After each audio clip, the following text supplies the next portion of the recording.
एक नगर में रहता था एक बूढ़ा चोर। वो साधारण चोर नहीं था, एक कुशल चोर था।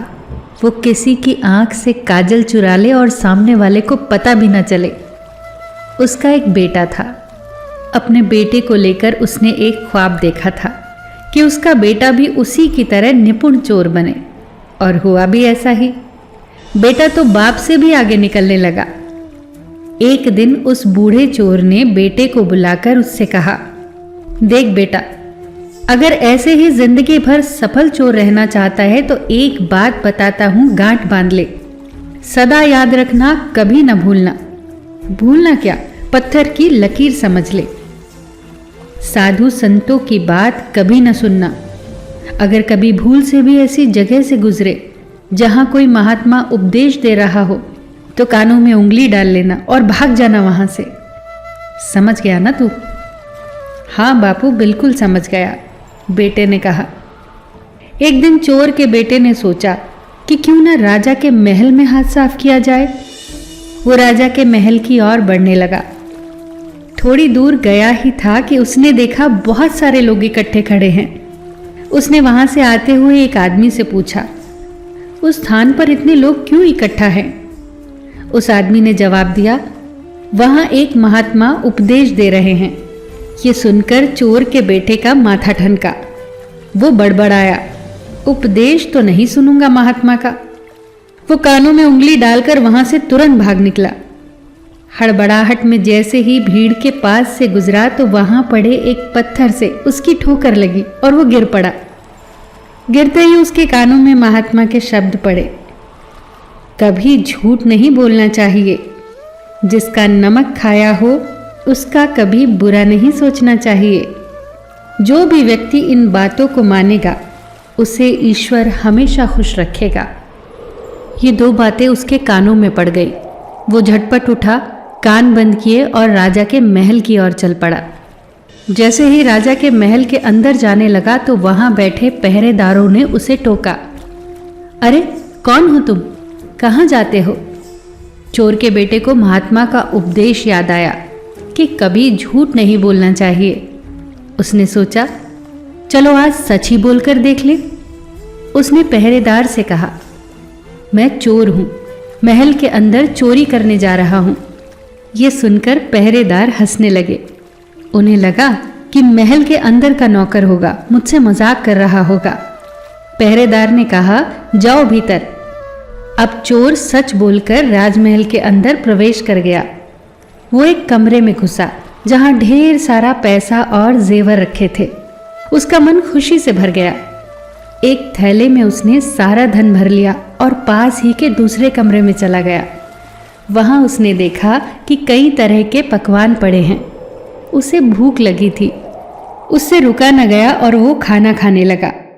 उसने जी भर के खाया और फिर थैला उठाकर जैसे ही वहां से चलने लगा तो उसे महात्मा का दूसरा उपदेश याद आया, जिसका नमक खाओ उसका बुरा कभी न सोचो।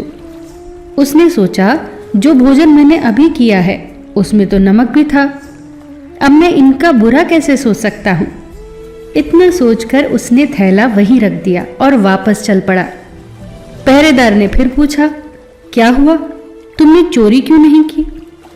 इस पर उस चोर ने जवाब दिया, देखिए, जिसका नमक खाया हो उसका बुरा कभी नहीं सोचना चाहिए।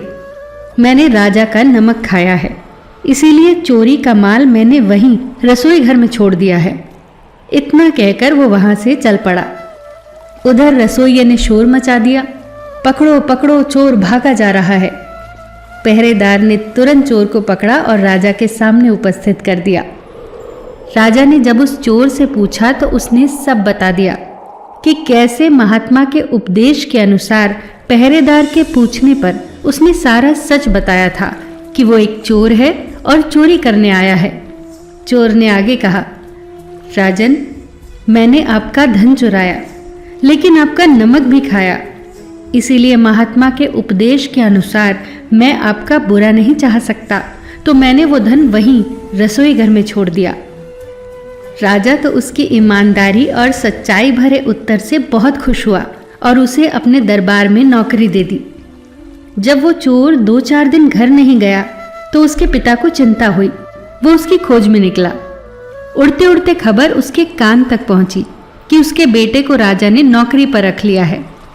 चोर का पिता अचंभित हुआ कि भला ऐसे कैसे हो गया। चोर और चोर का बेटा जब एक दूसरे से मिले तब चोर के लड़के ने चोर को शिकायत भरे अंदाज से कहा, पिताजी, आप तो कहते थे कि साधु संतों की बात कभी मत सुनना, पर पिताजी, मेरे कानों में तो सिर्फ 2 ही बातें पड़ी और मैंने उसी अनुसार काम किया और मेरी जिंदगी बदल गई। दोस्तों, संतों की वाणी जीवन को सही दिशा दिखाती है, हमें सही मायनों में कैसे जीना चाहिए वो बताती है, हमें सही और गलत का बोध कराती है।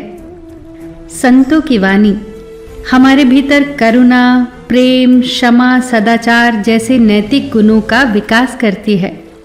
संतों की वाणी मन को शुद्ध करती है, बुरे विचारों से दूर ले जाती है, मन को शांत करती है।